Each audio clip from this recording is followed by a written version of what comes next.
Hello દોસ્તો, કેમ છો? તો સ્વાગત છે મારા નવા વિડીયોમાં.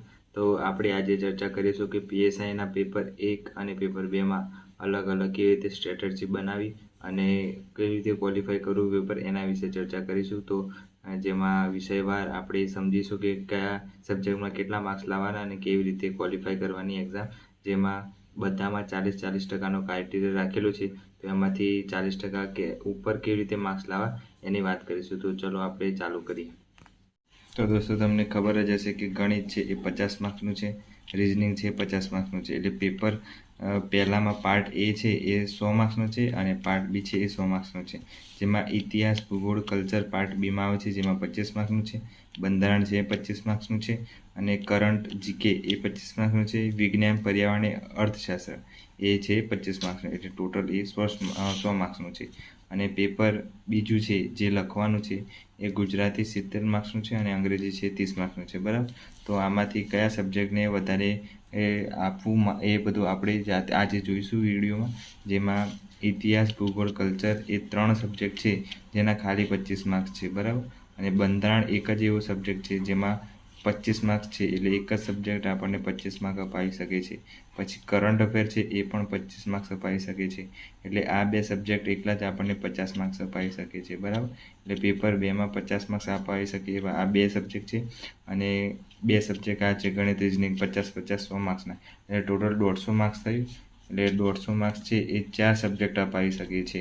આ 4 સબ્જેક્ટ એવા છે જે આપણને મેરિટમાં સ્થાન અપાવી શકે છે. તો બને ત્યાં સુધી આ 4 સબ્જેક્ટ ઉપર વધારે ફોકસ કરવું, જેથી આપણે માર્ક્સ વધારે લાવી શકીએ. એટલે ગણિતના 50 માર્ક, રિઝનિંગના 50 માર્ક એટલે 100 માર્ક્સ, અને બંધારણ, કરંટ અફેર આના 25-25 એટલે 50 માર્ક્સ એટલે 150 માર્ક્સ એ થાય. એટલે એ બંનેમાંથી આપણે વધારે સ્કોર કરવાનો છે પાર્ટ એ અને પાર્ટ બીમાં. તો પાર્ટ એમાં મેક્સિમમ તમે ગણિતમાંથી 50 માર્ક્સના ગણિત છે તો 50માંથી કેટલા લાવી શકો છો? તો 30 લાવી શકો છો, બરાબર.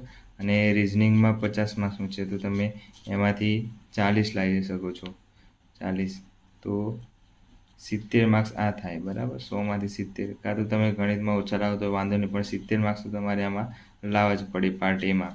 અને પાર્ટ બીમાં તમે લાવી શકો છો બધામાં થોડા ગણીએ તો આ 25 માર્કનું છે એમાંથી 15 માર્ક્સ લાવો છો આ ઇતિહાસ, ભૂગોળ, કલ્ચરમાંથી. પછી બંધારણમાં તમે લાવી શકો છો 15 માર્ક્સ, બરાબર. પછી કરંટ અફેરમાંથી લાવી શકો છો 15 માર્ક્સ. બધામાંથી આપણે થોડા 10-10 માર્ક્સ ઓછા કરીશું, એટલે જોઈએ કેટલું થાય છે. પછી વિજ્ઞાન, પર્યાવરણ અને અર્થશાસ્ત્રમાંથી તમે લાવી શકો છો 10 માર્ક્સ જેવા, વધારે નહીં પણ 10 માર્ક્સ જેવા તો આવે. 10 માર્ક્સ એટલે 5, 10, 15, 1, 2, 3, 1, 2, 3, 4, 5, બરાબર. 55 માર્ક્સ આ થાય, બરાબર. 70 આ અને 55 આ, ટોટલ આ થયા. એટલે 70 અને 55 આ એટલે 5,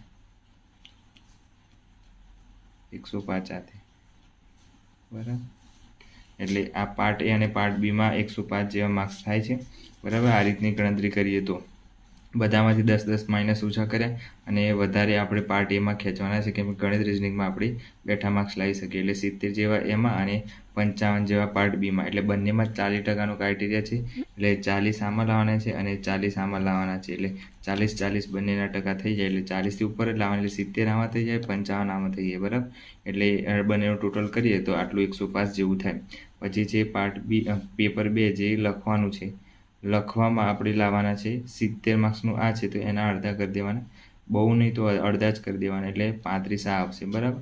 એટલે 35 આ માર્ક્સનું થાય. અને અંગ્રેજી 30 માર્ક્સનું છે એમાં 15 કરી દેવાના, એટલે 15 આ થઈ જાય. એટલે શું વધી 1, 4 ને 1, 5. એટલે આમાં પણ 40 લાવવાના છે, 50 આવી ગયા. એટલે 50 આમાં એડ કરી દઈએ એટલે આપણે થઈ જાય ટોટલ 155. એટલે 155ની આસપાસ રહેવાનું, 150થી 155ની આસપાસ. જેને 150થી 155ની આસપાસ રહે એ મેરિટમાં સ્થાન આવી શકે છે. કેમ કે 300 માર્ક્સનું ટોટલ પેપર છે તો એના અડધા કરી દેવાના, કે 150 જેટલા માર્ક્સ તો લાવવા જ પડે. એટલે જેને 150 માર્ક્સ આવશે એ આરામથી પાસ થઈ જશે. કેમ કે પીએસઆઈનું પેપર જ એવું હશે કે જે લેવલવાળું હશે, થોડું હાર્ડ હશે. એટલે બને ત્યાં સુધી બધાને બધા માર્ક્સ તો નહીં આવે, એટલે એના અડધા જ આવશે. એટલે 150થી 155ની આસપાસ રાખવાનું. એટલે જેને એટલા માર્ક્સ થાય એ આરામથી આમાં સ્થાન પામી શકે છે. એટલે બને ત્યાં સુધી પાર્ટ એમાં છે ને માર્ક્સ ખેંચવા જરૂરી છે. એટલે ગણિત રિઝનિંગ પાકું હોય તો વાંધો આવે નહીં. એમાં 70 જેવા માર્ક્સ આવી જાય તો આરામથી સ્થાન આવી જાય.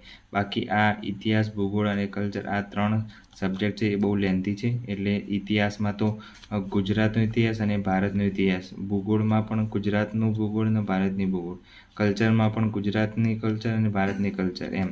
અને ઇતિહાસમાં તો પ્રાચીન ઇતિહાસ, મધ્ય ઇતિહાસ અને મોડર્ન ઇતિહાસ એ આ 3 ઇતિહાસ કરવાના છે. એટલે એ સબ્જેક્ટ લાંબુ છે બહુ.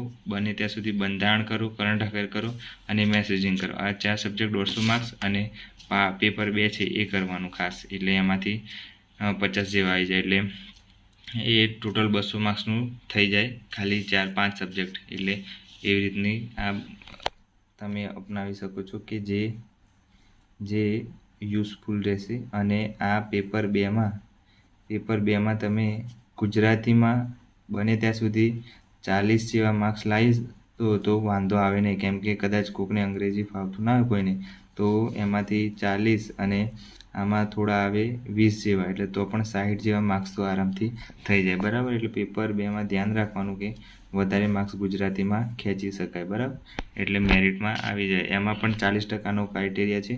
તો 40% લાવવા જરૂર છે. જો તમે પેપર 1માં અને 2માં ક્વોલિફાય થાવ છો, 40% પાર્ટ એ અને 40% પાર્ટ બીમાં લાવો છો, ત્યારે તમે તમારું આ પેપર 2 છે એ તપાસાશે. બાકી આ ચેક થશે નહીં. એટલે બને ત્યાં સુધી 40% આમાં, એટલે કે આ ગણિત રિઝનિંગમાં 40 અને પાર્ટ બીમાં 40 લાવશો ત્યારે જ આ તમારું ચેક થશે, બાકી થશે નહીં. એટલે બને ત્યાં સુધી ધ્યાન રાખો કે પેપર 2 છે એ ક્વોલિફાય થઈ જાઓ તમે બંનેમાં, તો તમે પેપર 2 જોવા હશે તમારે. નગર પેપર 2 જોવા ચેક જ નહીં થાય. તો આવી રીતનું ધ્યાન રાખજો. બરાબર. આ હતી મારી સ્ટ્રેટેજી. જો તમને ગમી હોય તો તમે ફોલો કરી શકો છો. તો દોસ્તો, આ હતું મારું જે પોતાનું મંતવ્ય હતું. એ મેં તમને બતાવી દીધું કે મેથ્સમાં, રિઝનિંગમાં અને પાર્ટ બીમાં અને પેપર 2માં કેવી રીતે માર્ક્સ લાવવાના. તો તમે આવી રીતે ફોલો કરી શકો છો. અને આ રીતે તમે ફોલો કરશો તો આરામથી માર્ક્સ લાવી શકો છો. બંધારણ છે એ ખાસ તૈયાર કરી દેવું અને મેથ્સ રીઝનિંગ ખાસ તૈયાર કરી દેવું. અને કરંટ અફેર તો કરવાનું જ છે. એટલે કરંટ અફેર છે એ વિજ્ઞાનના રિલેટેડ પણ પ્રશ્નો આવશે, પર્યાવરણના રિલેટેડ આવશે અને ઇકોનોમી છે એ સબ્જેક્ટના બધા કરંટ બેઝ ઉપર જ ક્વેશ્ચનો આવશે. એટલે કરંટ સમજી લો કે 50 માર્કનું જ છે અને એ રીતની તૈયારી કરવાની. એટલે કરંટ અફેર ખાસ મોસ્ટ આઈએમપી છે, બંધારણ ખાસ આઈએમપી છે અને મેથ્સ રીઝનિંગ આ 4 સબ્જેક્ટ ખાસ કરી લેવા. બરાબર.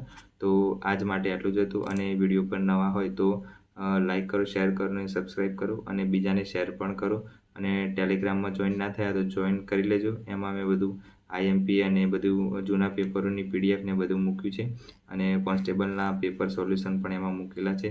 અને મારી જે બંધારણની નોટ્સ છે એ પણ એમાં અપલોડ કરેલી છે. બીજી પણ નોટ્સ નાખેલી છે, તો ચેક કરી લેજો. અને બીજી જે PDF છે કલ્ચરની ને એ બધી એમાં મૂકેલી છે, તો ટેલિગ્રામ જોઈન કરી અને જોઈ લેજો. એ બધું તો તમને યુઝફુલ થશે. બરાબર. આજ માટે આટલું હતું અને મળીએ નવા વિડીયોમાં. Bye bye.